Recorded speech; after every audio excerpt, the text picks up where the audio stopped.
Welcome to Natural Habitat Adventures, Daily Dose of Nature. I'm your host, Sunny Vanderstar. Today's topic is Know Before You Go, Kenya and Tanzania Safari. And it will be presented by our fabulous NatHab expedition leader, Joe Charlson. Joe, thank you so much for being here today. I would love to go on this trip, but I'll have to settle for you telling me all about it. Let's dive in. Excellent. Thank you very much, Sunny, and welcome everybody to this webinar. As Sunny said, my name is Joe Charlson. I've been a NatHab expedition leader for over 10 years, and I'm also involved in organising all of the safaris that take place here in Kenya and Tanzania. So yeah, welcome, and let's get started. So as the sun rises on our presentation here in East Africa, we'll be discussing safaris today within Kenya and Tanzania, an area known for its absolutely iconic wildlife, beautiful scenery, all of the great big predators, especially that you'll want to see when you come out to East Africa. Some of these images, all of these images, have been taken on our safaris within East Africa, either by our expedition leaders or our guests, and just giving you an idea of some of the amazing wildlife that you'll be able to witness out there. East Africa is all about big wildlife encounters, including all of the big five: lion, leopard, elephant, rhino, and buffalo. And so that's what we'll be looking at today. And of course, the great wildebeest migration is another major attraction of all of our safaris to Kenya and Tanzania. Now, the trips that we'll be discussing today, there are three that are covered by this webinar. The first is Pride of East Africa, Kenya and Tanzania, which covers both of our countries here. And then we have a Kenya migration, the Great Kenya Migration Safari, and Tanzania's Great Migration and Crater, both of which include components from the Pride of East Africa. So I'll be talking about Pride of East Africa, covering both countries during this. But if you're on our Great Kenya Migration or Tanzania's Great Migration trips, a lot of this information will be relevant and valid for your trips as well. We have a little map up here that shows the routing that we take for our Kenya and Tanzania Pride of East Africa trips. These trips start in Nairobi, and then we fly up to Old Pejeta, which is a rhinoceros conservancy near Mount Kenya, just on the equator.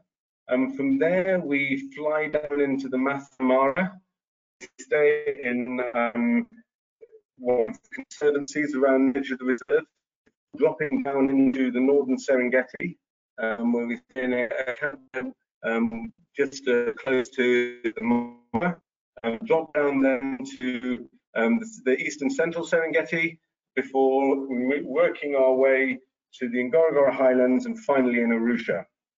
So that's the entire Pride of East Africa trip, and this is the itinerary for June to October, when the migration is in the northern section of the Mara Serengeti ecosystem.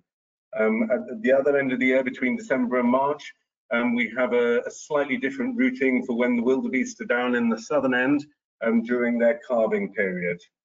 But at this time of year, between June and October now, the wildebeest have moved up to the northern end of the Serengeti, and right now they are knocking on the border, coming into Kenya, and approaching the Mara River as well.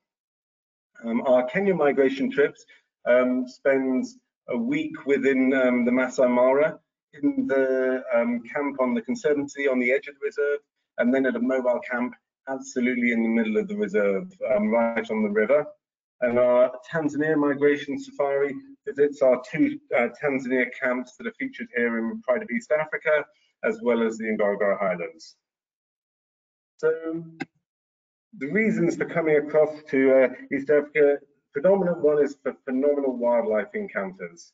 The Great Migration is one of the key attractions. 1.5 million wildebeest along with other plains game, including zebras, probably about 400,000 of them, just on a constant trail of movement through the Mara Serengeti ecosystem. This is an area of about 25,000 square kilometers, and these animals are just on a constant journey through this ecosystem, looking for grazing, for water, and just always on the move. And so this is one of the key things that we center around our trips around. The migration is this movement of animals. During June to October, when you guys will all be coming out on your trips, as I've mentioned before, they're up in the northern end of the ecosystem, which is where the Mara River is found. And we are lucky on many of our trips to see the wildebeest coming up to, tentatively approaching, and then finally thundering across the river as they continue on this journey. But the actual migration is always on the move, and these massive herds can always be found within the ecosystem. Of course, with these great big herds come the predators. The Mara Serengeti is home to one of the largest predator populations in Africa. Probably about a little bit over 10% of the continent's lions live in this region, and they're dotted all throughout the ecosystem. This particular little cub is on one of the little rocky kopjes in the northern Serengeti here. So I mentioned kopjes, these rocky outcroppings on the plains, and these feature quite a lot in a lot of the areas that we visit as islands in a sea of long grass. Serengeti means endless plains, and these kopjes just pop out of those and provide a refuge and a home for the predators, a place where they can rest up during the day and look out over the plains before heading out and hunting. Along with our predators, we also have our scavengers. We have a jackal here. And yeah, we're just a very, very good selection of wildlife all across the entire area. So these trips are based around the wildlife viewing that we have. And we'll be spending time in the vehicles. I'll come onto our vehicles a little bit later on, and that's the best way to view all of this game. And as I've mentioned, these different areas that we go to are just well known for the great wildlife sightings. The cheetahs here in the central eastern Serengeti is one of the best known places for cheetah sightings. It's an area that's well researched by the Frankfurt Zoological Society. They've got their researchers out there looking for the cats, and we're lucky on an almost daily basis in coming across some individuals. Got a couple of younger cubs here. You can see from the sweep of the neck and slightly different coloration, and obviously quite a bit younger. And there they are again with their mother. I mentioned the wildebeest earlier, which is the main draw of the migration, but the plains of the Mara and Serengeti are covered by many other ungulate species. All these herbivores grazing out on the grasslands and providing a great source of food for all of the predators. We have a hartebeest here, and then two different species of gazelles blurred off in the distance behind them. And so here again, you can see lions up on the kopje overlooking the plains, and you get an idea of what a great vantage point they can be. And these lion prides that we see in the Mara Serengeti are some of the biggest prides that we have across the continent. And it's definitely regarded as being one of the best places to view these animals within East Africa.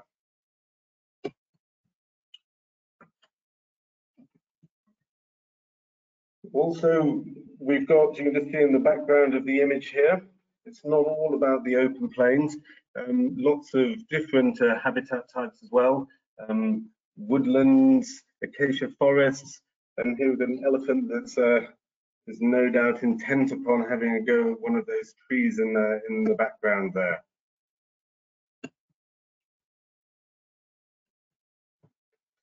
So amongst the scavengers that you're likely to see on your safari, here's a scruffy-looking spotted hyena hiding in the grass. Looks like it's been up to no good during the night. And the whole ecosystem is full of different hyena packs. We regularly see those as we head out on our morning game drives and encounter them, whether they're coming back from having been hunting at night or just been feeding on a carcass that's been vacated by lions. There's a nice herd of eland here, one of the largest antelope species that we have. In addition to all of the great variety and the fantastic mammal species that we'll see, East Africa is home to a very high number of bird species as well. So Kenya and northern Tanzania together have got just under 1,400 different birds, and a keen birder can easily expect to notch up 150, sometimes as many as 200 different species. This secretary bird, well known as being a hunter of snakes out on the plains, is one of the less common and more special birds to see. Here we have the Kori bustard, the heaviest flying bird in the world, weighing about 40 pounds. Somehow managed to get itself off of the ground. A spur fowl here, a very common bird of the grasslands, and a crown plover protecting its nest, just flaring up to give off a little warning. So these are just a few of the different species that one can expect to see. And as I said, a keen ornithologist with the grassland, the forests, the different waterways that we'll be encountering along the way can expect to see a lot of good species. One of the things that we do find with visitors coming out to East Africa is that people are very, first-time visitors, very, very keen to see the big mammals, but often end up coming back having found that they have a new appreciation for bird life as well. Here we've got a lovely herd of elephant just strolling off into the sunset. So I hope that gives you a little idea of some of the wildlife that one can expect to see. And as I mentioned, all of these photographs have been taken on our trips, and so you can get very, very close to these animals, very, very intimate encounters.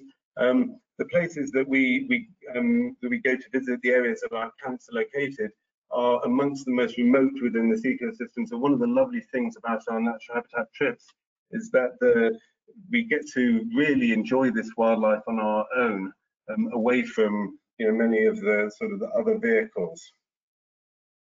Right now, I'd like to sort of have a little chat about how to prepare for the trip, sorts of things that that one should bring with you, maybe some things to leave behind. So first of all, in regards the weather, in June through September, we're actually right now, even though here in East Africa on the equator, we're actually in our coolest time of year. And so we have quite cold mornings. As we go later on through sort of August into September, the weather starts to warm up a little bit more. But even so, one should prepare for sort of cool mornings and evenings, and then hotter times during the day. We are away from our rainy seasons, which are the long rains in April and May, the short rains in November time. But the Mara Serengeti will get rain in every single month. It'll typically be thunderstorms that will build up in the afternoon that can be very spectacular, and they breathe a bit of fresh life back into the plains, get the grass a little bit greener, fill up some of those water holes, and so there's something to be really sort of celebrated and enjoyed. But yes, so one should expect, as I said, cool mornings and evenings, and then hot, sort of drier, often dusty days in the middle of the day. We typically, as a result of this, get dressed up in layers, so that as it warms up during the day, you can layer down. For those going to the Ngorongoro Highlands, it can get even chillier up there because we're popping up to about 8,000 feet. Although we're not spending an evening up there, but if you're going up in the early morning or the evening, it can be quite cool there as well. So what we recommend, as I said, layers, a fleece, and a light jacket as well. And it's very useful to have a breathable, lightweight waterproof jacket that you can just have as an outer shell around these layers. There is a wonderful packing list on the NatHab website in the Know Before You Go section, and it's got a full list of things you can bring.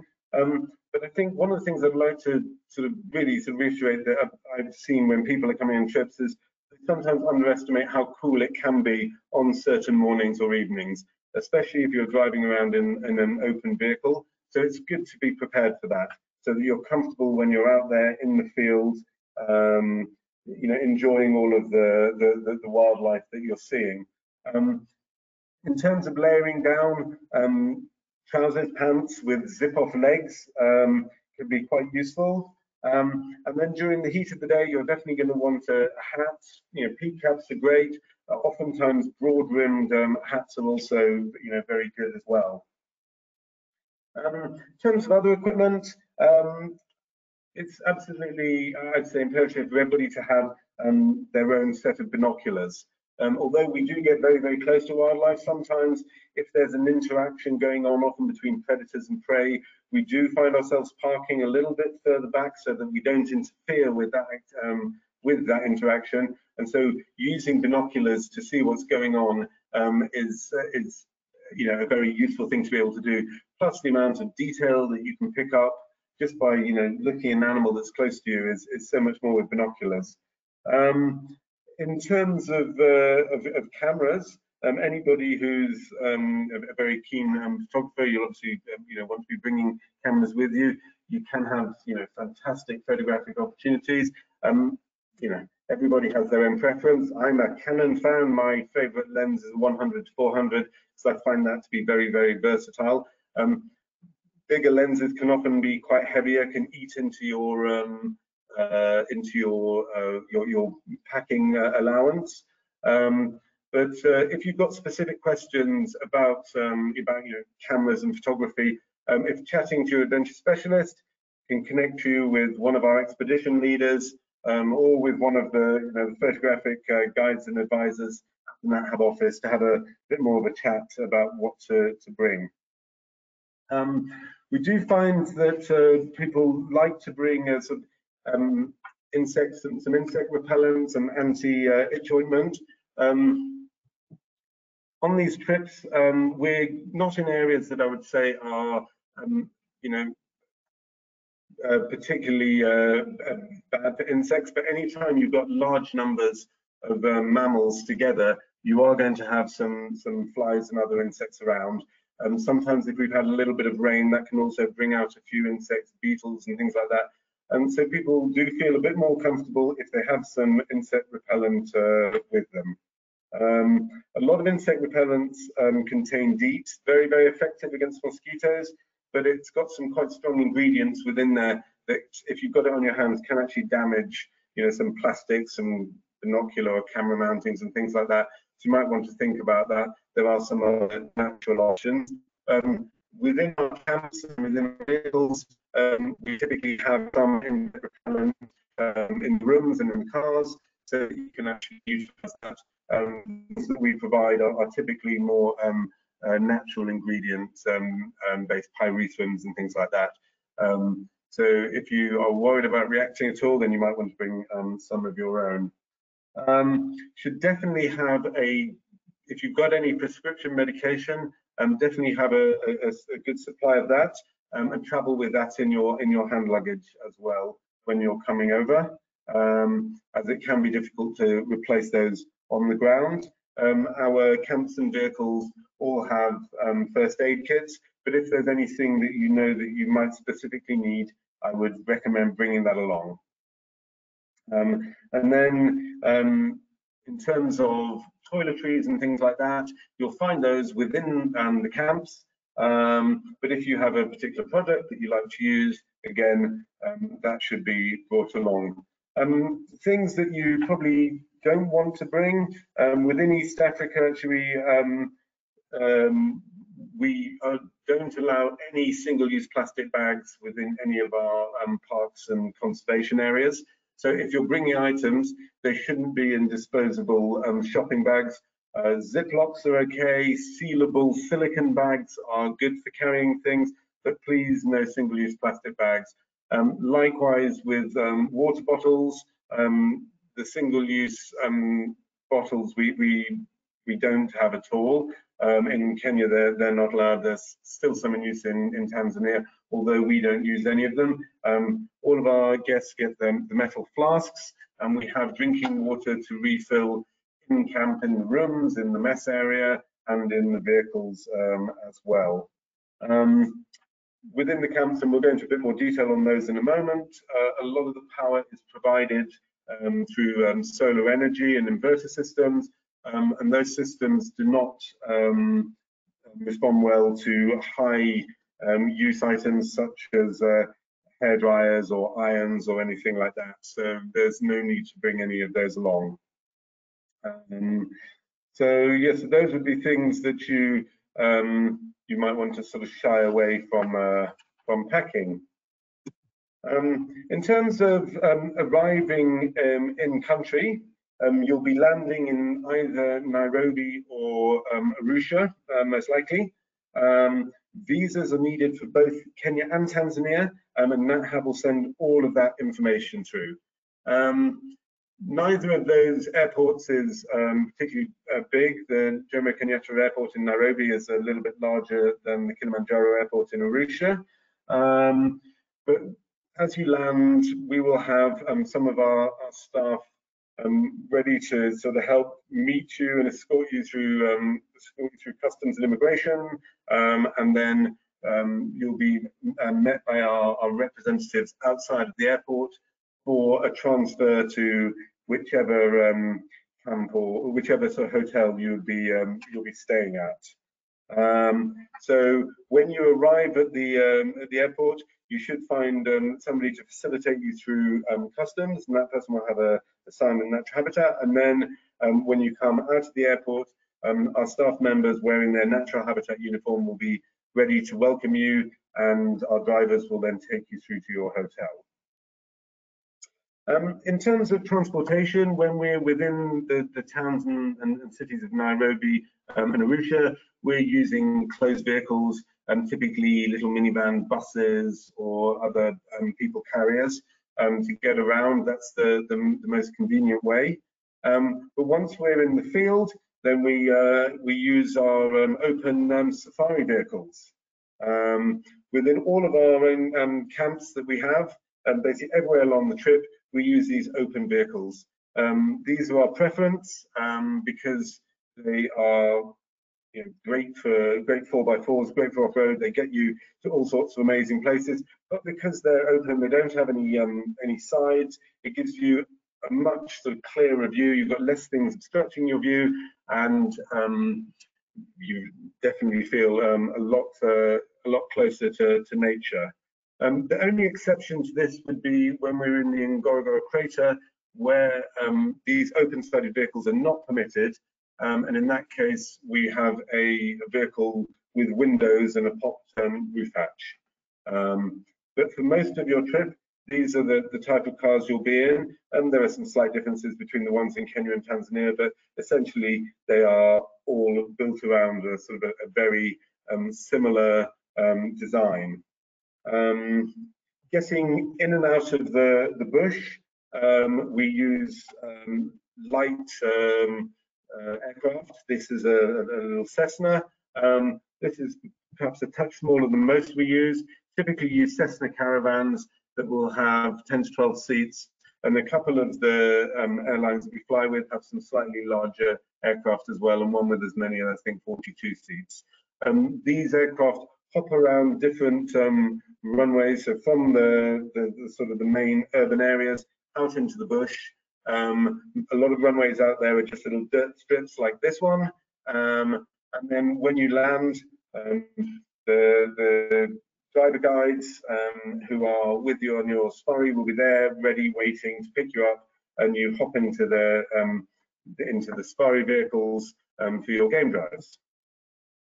So here's another image of one of our cars over in the Masai Mara, and we'll be spending quite a lot of time in the vehicles because that's the best way to get out and see wildlife. Certainly when you're in a vehicle, you can approach animals a lot closer. They are considerably less likely to move away from you than if you're on foot. Animals are scared of human beings who are walking around in the bush and therefore move away from them. So in order to really get close to these animals, we'll be spending quite a bit of time in the cars. Our safari days really depend upon how far we need to go to potentially get amongst some of the big wildebeest herds, or if there's particular sightings that your expedition leader would like to take you to. But as a general rule, we are typically out there in the early morning and then again in the late evening, because those are typically the best times for game viewing. I know that when I'm leading a safari, I like to have long mornings out, which gives me the potential to go further afield to explore different places. And so we'll often carry meals with us. Breakfast is typical, sometimes lunch as well, or instead. And so what you might find is that of a morning, you might have a game drive that might last somewhere between 5 and 6 hours. Breakfast out somewhere in the bush, and then you'll perhaps come back into camp for lunch, and then go out again in the evening time to either revisit what you've seen or go and explore a different area. When we're within national parks and reserves, we basically have a dawn to dusk period that we can drive through. On the Conservancy in the Maasai Mara, we are permitted to be out after dark, and so that's an opportunity to head out with spotlights and look for some of the nocturnal animals that we might be, hearing at night from our camp, but then just getting out there to have to really sort of get up close and personal with them. In our itineraries, we are typically flying between different camps. The reason for this is that the distances are quite long. Some of those drives might take several hours, as much as sort of half a day or more. So flying is the better way to do it. And then when we get to the airstrip, then we hop across into another vehicle. The only exception to that is when we're in for the Kenya, the Great Kenya Migration Safari. We're in 2 locations in the Mara, and we fly into one, and then the transfer between the 2 camps is the game drive. What a lot of the expedition leaders like to do is take a picnic lunch, so that if you're finding stuff along the way, that you don't need to sort of rush on having to get to camp, and you can enjoy those sightings as you go along. But aside from that, everywhere else is sort of flying into an airstrip and then the vehicles picking you up. In addition to our little light aircraft and our fire vehicles, another opportunity that one does have throughout the Mara and Serengeti is to drift over the plains in a hot air balloon. This can be absolutely beautiful. You head out very, very early morning, arriving at the launch site before dawn, before first light, for a briefing, and then hop into balloons as it's getting light. And the idea is that you'll be up in the air, floating across the plains when the sun actually rises, which can be absolutely stunning. So balloons are a great way to see, Mara and Serengeti from the air. And so if you feel that this might be something of interest to you, have a chat with your adventure specialist, and they will figure out how to make that work for your trip. What we will typically do is try and plan to have one day which is set aside for balloons, because it is a very, very early start, and so if we've got several people doing it together, that works much better. As I said, adventure specialists will know how and when those will be taking place, and can provide more information on that. So just a little bit more as I'm being out and about in the bush. I'm sure I've mentioned that our trips sort of are vehicle based, and that doesn't mean to say that once you get into a car you can't get out of it. It's said that we'll sometimes carry meals with us, and here we are just stopping for a bit of a early morning coffee break. So gives everybody an opportunity to get out of the car, stretch their legs, maybe use the natural conveniences available before we then continue on our game drive. So even though we may be planning to be in the cars for several hours during the course of the day, there'll be probably no more than 2 hours in the vehicle before we're stopped somewhere to give everybody a little leg stretch and make sure everybody has a chance to use the restroom as well.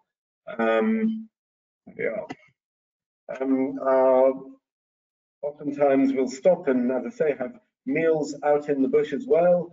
So here Manu has set up a little breakfast for us, just midway out on a drive. And so we just like to sort of mix and match it up like this. We'll be now sort of looking at some of the accommodations that we'll be staying in. This is a shot taken in one of our camps up in Mara, and in our Mara East camp, with our Maasai watchmen around the campfire here. A little sundowner event as well is something else that we might do outside of the vehicles. So here we are now with the accommodation. So when you land in either Nairobi or Arusha, your first night will be spent at either the House of Wayne in Nairobi, which is in the top left, or at the Ngorongoro Mountain Lodge, an old sort of German colonial farmhouse on the outskirts of Arusha on the top right. Both of these properties are absolutely lovely, great places to relax and get over a bit of jet lag. We do offer extra day programs out of both of those. So anybody who wants to come in a little bit early and just have an extra day to recuperate from travel before heading out on the main trip, can do so at either House of Wayne or Ngorongoro. This is where you'll meet your expedition leader for a welcome dinner on the very first evening. But prior to that, if you are coming in a little bit early, then our meet and greet operations staff who met you at the international airport will be around and on hand to make sure that you're well settled in and that all of your arrangements are in place. The other property at the bottom there is the Plantation Lodge, which is a farmhouse just outside of the Ngorongoro Highlands, which is where we stay at the end of our Pride of East Africa, Kenya and Tanzania trips. And this is, a nice little change from the tented accommodation that we have had along the way, which brings me to some of our camps. So we have different camps that we utilize along the way. Some, like the one you can see here, are mobile. This means that the camp is set up for your safari, and then when guests leave, the whole camp is broken down and moved to another location. So this is our most temporary type of camp. It takes our team about a day and a half to 2 days to build a camp that would be able to accommodate a group of 12 travelers together. And it takes less than a day to pack it all, break it all down again and pack it away into the trucks to move on. But despite all of this temporariness, these camps are very well appointed. You can see from the furniture here that you've got proper beds, there's electric lighting in the tents, there's a flushing toilet in the back. The shower in these tents is what we call a safari shower, sometimes called a bucket shower, where your tent attendant will fill up a canvas bucket of hot water on a pulley in the back of your tent and hoist it up into the air, and then it runs by gravity through a shower hose in the little shower cubicle that is inside your tent. So you do not need to leave your tent to utilize the bathroom facilities at all. All of these tents are insect proof. You can see that there are netting windows. The front door has netting as well. You can leave the canvas open for a bit of ventilation, but if it's a bit cooler or you want a little bit of privacy, that can also be closed down. In these temporary camps, we don't have any decking. Our team do their best to make sure that the floor is level, but it can sometimes be not uneven per se, but it's not completely flat. But as we move on into some of the other camps, you'll see that is the case. So This is our mobile camp, which we use in Kenya. So if you're staying in Old Pejeta, this will be the first place that you stay. If you're on the Great Kenya Migration, you'll have a mobile camp on the Mara River as your second location. It's a little bit more on the sort of bathroom facilities here, just so you can get an idea of it. The left side is the shower, and you can just see at the top of the picture there a little wooden pulley, and that's how you that's where the water comes in. And on the right side is a proper flushing toilet as well, and then you've got sinks with some hot and cold water available there. Here's our friendly staff who've just been putting up the camp. So we've got great teams of staff all the way along who'll be looking after your every need. We've got another mobile style camp in Tanzania. This one is our migration camp Serengeti North. So the third stop on our Pride of East Africa trips. Very similar to our Kenya camp, but just perhaps a little bit more established. This camp stays in location for several months. So when the migration is in the north, the camp is up there. When the migration goes down to the south, the camp moves with it. Each of these camps have got 7 tents, which basically accommodate our groups absolutely nicely, and they are exclusive to our groups as well. So that when you're in camp, it's only you, your fellow travelers, and your expedition leader. And another shot inside of the migration camp in the Serengeti. So all the camps have got slightly different looks, but they're all very much a traditional tented feel. You're very much under canvas with just a thin bit of material between you and the outside world, which is great at night time. You can hear all sorts of noises, lions roaring, hyenas whooping. It's absolutely wonderful. We've got a shot of our seasonal camp here in the Maasai Mara. This is Mara East. So the second stop on our Pride of East Africa, the first stop on our Kenya migration trips. Again, similar sort of size camp. All of the camps have got a central dining area where we have, as a group, a communal meal of an evening, well, any time of the day that we're in camp, and we're not eating out. It's served in the central mess area, and then there's also a lounge tent as well where one can relax. There's the bar, a library that you can browse through, and so forth. This is Serengeti Plains, which is our newest camp. We've just built this, and it's opened only in the last few weeks. We just welcomed our first NatHab group through just after the middle of June. So this camp is in place all the time. You can see it's got wooden decks. The tents are a little bit bigger and of a slightly different design. This is very much our sort of pride and joy at the moment, in a fantastic location within the eastern Serengeti, just on the edge of a woodland surrounded by these big open plains, really remote and absolutely gorgeous. Camp has, as I say, just been put in now, and the feedback we've had from it so far has been sort of absolutely phenomenal. Just absolutely loving the experience there, and the location is absolutely fantastic. So I'll come back onto that in a moment.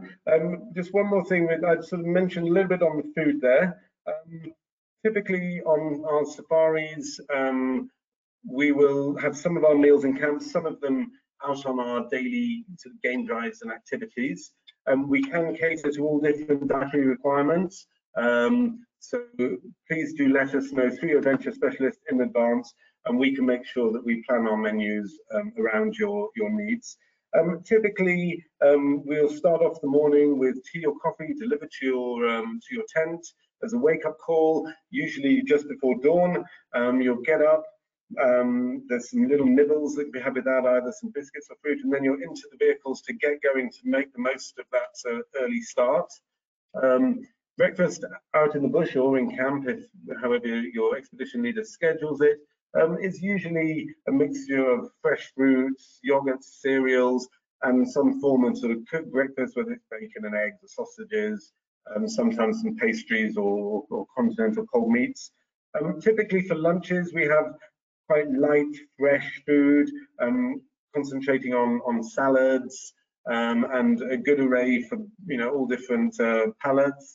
Always something vegetarian on offer as well. And then evenings are served in the mess tent. Evening dinner is served in the mess tent, and is typically a three-course meal before one sort of heads off to bed. Most of the time we're serving Western-style foods, but we do like to incorporate local ingredients, local flavors, and also some local dishes, and sometimes even an entire meal, just so that you can try out some of the tastes of the area of the world that you're coming to. As I mentioned before, if you let us know in advance, then we can plan all of that for you, and make sure that all of your needs are taken into account. So do chat to your adventure specialists about that. So I'd said before again that a lot of our activities are in the vehicles. We are in areas that are very, very high wildlife areas, and so being out in the bush on foot in a lot of these places is very, very dangerous. In a lot of places it's not permitted. So vehicles are the best way to get around. As I mentioned, we do give you a chance to pull over and stretch your legs quite regularly as well. Within Kenya, our camp on the Conservancy, just on the edge of the Maasai Mara, is in a place where I've been camping for about 25 years now, and we have a very sort of strong and unique relationship with the Maasai who are living on the edge of that conservancy. It does mean that there we get an opportunity to visit with Maasai communities and spend some time either at the village or with some of the individuals out in the bush learning about their ways of life. This is always actually a very, very fascinating thing, and offers quite a different perspective on sort of wildlife and life in amongst all these wild animals. In Tanzania, we have a very good relationship with the school that we've been supporting in Ngorongoro Highlands. So guests who are in Tanzania will get an opportunity to spend some time with the school children and the teachers and the community there to learn a little bit about their life, which is in more of an agricultural area, rather than the Maasai, who are nomadic pastoralists living around the edge of these wildlife areas. So thank you very, very much for your for being with me for this webinar. It's been a pleasure chatting to you about all of these things. I have no doubt there are some questions that Sunny will be able to take and open up for me now. If there is anything that you, any specific questions that you might like to ask, please do so now through her or through your adventure specialists later on. And I will endeavour now to answer as many questions as we can before we run out of time. Joe, thank you so much. That just really looks like an incredible trip. And again, I'm disappointed and jealous that I will not be able to join you anytime soon, but I'm excited for everybody who is going to be heading out there in the next year or so. We've got lots of questions, so we'll go ahead and get started. There's lots of questions about the tents that you showed towards the end of your presentation. Yeah. Do you encounter wildlife at these open living quarters? And do you have to like unzip the doors, or how does that work? Can you talk a little bit more about the logistics of these camps? Absolutely. So all of our camps are in remote wildlife areas. None of these camps are fenced. So there is wildlife that is moving very, very close by. In fact, just on one of our trips, the Pride of East Africa trips that we've just had going through in the last week or so, everybody woke up in the morning to a male lion sat essentially right in, well, not right in front of the mess tent, but probably about 40 yards away, and we're able to view him from the tents before he sort of disappeared off in the bush. So wildlife is around. From a safety perspective, during the daytime, the animals typically steer clear of where we're moving around as human beings, so one can move to and from the tent on your own down pathways. At night time, we always have somebody escort you. There was a photograph of the 4 Maasai gentlemen, our night watchmen, and they are patrolling at night and making sure that nobody is going to bump into any animals. Once you're in your tent of an evening, then stay there until the morning. That's a safe place to be. We do have radio communications if there is any reason why you might need to get hold of your expedition leader or the camp staff. But once you're in there, you should be nice and comfortable through till your wake-up call comes in the morning. The tents do have zips to get in. Slightly different arrangement at each of the camps, but the staff will show you how it all works. When you arrive in camp in the daytime, the tents are typically open so that you can come in, enjoy it. There's a nice breeze coming through.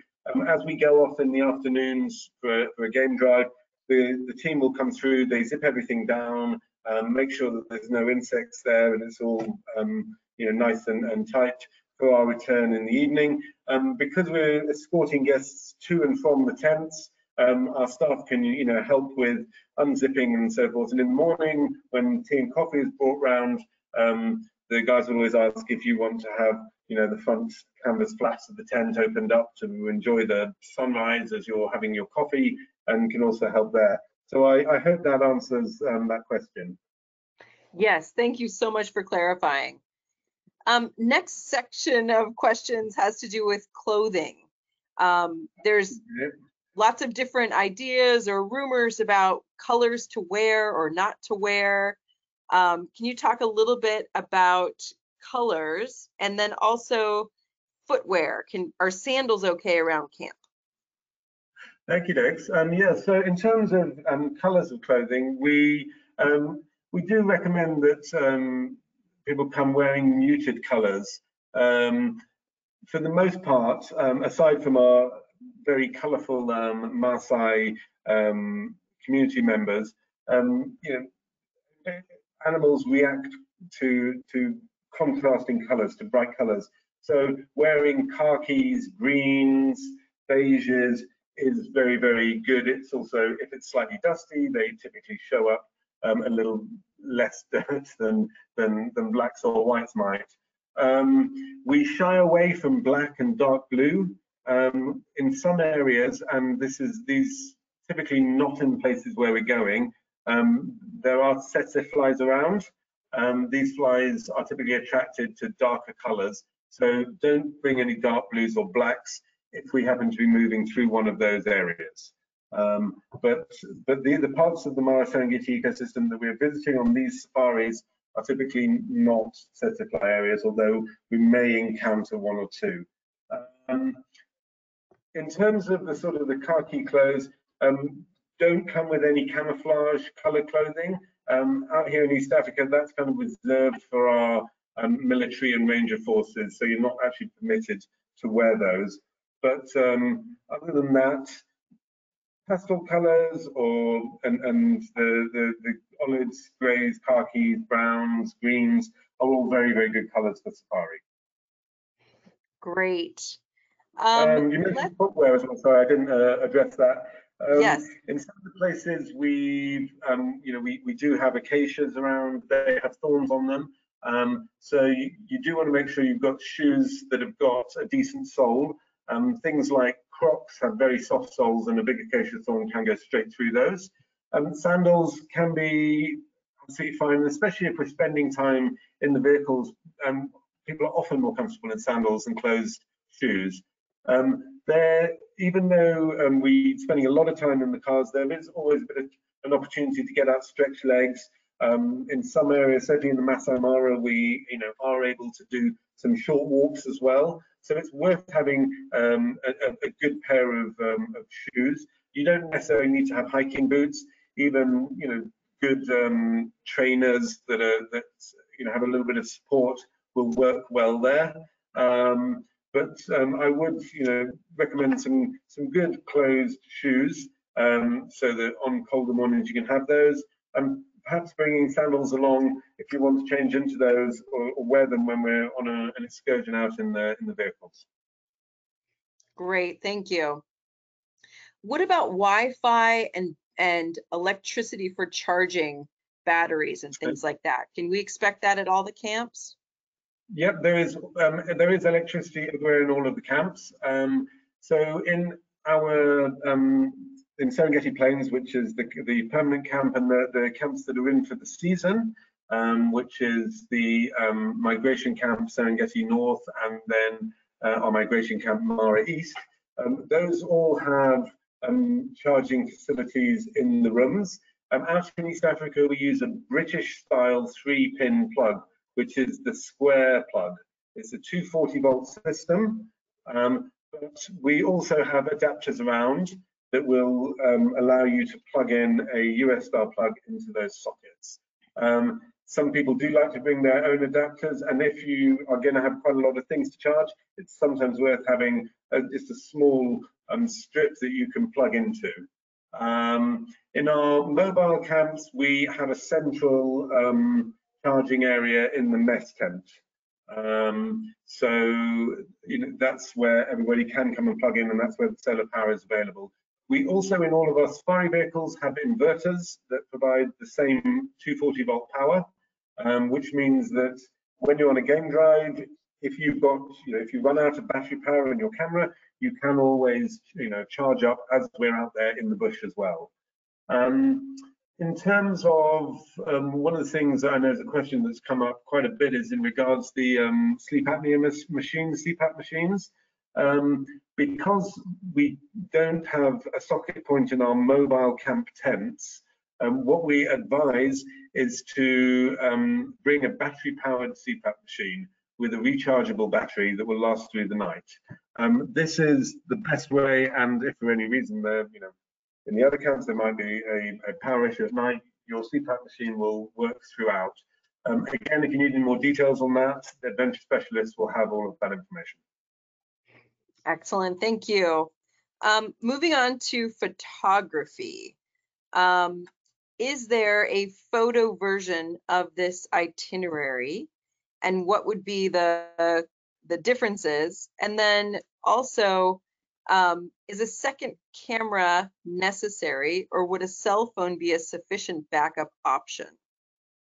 Thank you, so we have photo versions of the Great Kenya Migration and the Tanzania Great Migration. Those trips are,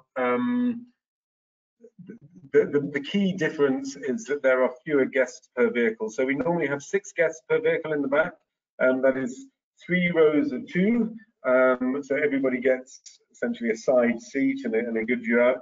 In our photo trips, we reduce that by 2, so it's just 4 people, and our expedition leader on those trips is much more knowledgeable and about photography, and all of our expedition leaders, do take photographs, but some of them are much more accomplished, and so those are the ones who will lead and then carry out photo little courses, little lessons and so forth during our downtime when we're in camp, maybe sharing some of their own pictures and some of the techniques that they're using and so forth. So that's sort of one of that's really the key difference between the trips. And then in regards to cell phone, to be honest, the cameras on cell phones are great. We have people who come over and that's their primary camera. You're never going to get great zoom out of it, but for getting little candid shots around, pictures of your fellow travelers and yourself in the settings, they can be absolutely great. I think cameras these days are pretty reliable. That I'm not sure it's absolutely necessary to have a second body along. Most folks who come over do absolutely fine on one, but I think anybody who is a very, very keen photographer might have a different need for that. And again, our photo staff can sort of help assist with that and provide some more advice in those specific cases. Great. Well, I think we have time for just one more question, and it's an important one. Can you discuss the bathroom facilities when you're out in the bush, when you're out on a drive? Absolutely. When we're out on game drives, we actually the areas that we are in are so remote that there really aren't any formal bathroom facilities that we can stop at. If we are ever, driving past a ranger post or a gate or an airstrip where there is a proper bathroom, then we will definitely let people know so they can utilize that. But typically, if we are just stopping somewhere for morning coffee, for a for a breakfast or a lunch or sundowners, whatever it may be, then there isn't a formal bathroom in those places. Nature has provided us with lots of wonderful cover in the form of bushes.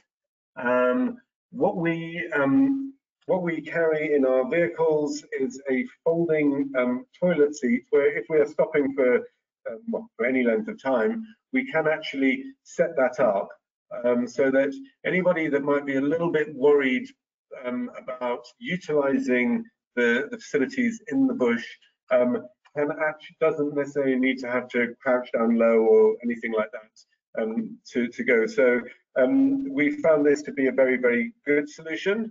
And the last thing that we want really is for anybody to be not drinking because they're worried about going to the bathroom, because that can lead to dehydration and can ruin the trip. So our expedition leaders, we're all we've all been out in the bush with all sorts of different people, so I think we've encountered different perspectives and challenges, and we certainly do our very, very best to make sure that everybody is comfortable and is capable to make use of all of the stops that we do. Thank you so much. That's the last question we have time for today, so I'm going to hand it back to you for closing comments. Okay, well, super. Thank you again, everybody, for joining us for this webinar. We are very much looking forward to hosting you in East Africa. It's absolutely wonderful at the moment. You will have a fantastic time with, phenomenal sightings, experiences, and all sorts. Yeah, the Maasai Serengeti ecosystem is absolutely pumping at the moment. It's absolutely great. So looking forward to seeing you all here and on safari with us. And so again, thanks very much. And thank you, Joe. And thanks to everybody who tuned in today. Please join us again tomorrow for our next Daily Dose of Nature. You can check out this week's lineup, including registration links, on our website at nathab.com/webinars. We did record today's presentation, and we will have the replay available on our website soon. With that, I'll conclude the webinar. Have a wonderful day, everyone.